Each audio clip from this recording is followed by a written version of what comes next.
today's video, I'm going to teach you how to customize layout on Visual Studio Code. When you first open Visual Studio Code, it can feel a bit overwhelming, but customizing the layout is one of the easiest ways to make the editor work better for you.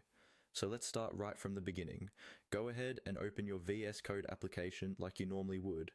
Once it's open, take a moment to look around the interface so you know where everything is.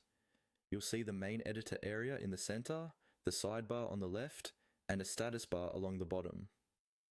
Now, to get to the layout options, move your attention to the top right corner of the window.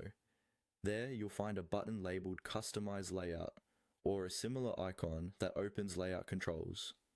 This is the key to rearranging how things look on your screen. Click on that option. When you click Customize Layout, Visual Studio Code will display a set of choices that control how panels and groups are arranged. At this point, you can experiment with moving the panel from the bottom to the right, or adjusting how many editor columns you want. For example, if you like to see two files side by side, you can switch to a two-column layout.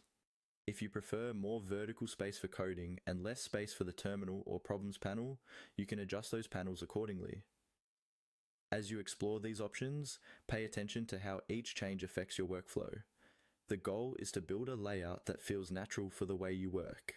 For instance, web developers often like to keep the terminal open in a smaller area while the main editor takes up most of the screen.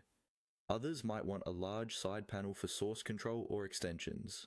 You can always come back to the Customize Layout button and tweak things later, so don't worry about getting it perfect the first time. Try a change, work with it for a bit, and then refine it. VS Code will remember your layout between sessions, so once you find something you like, it will be there the next time you open the app. And that's all there is to it. Open VS Code, click on Customize Layout in the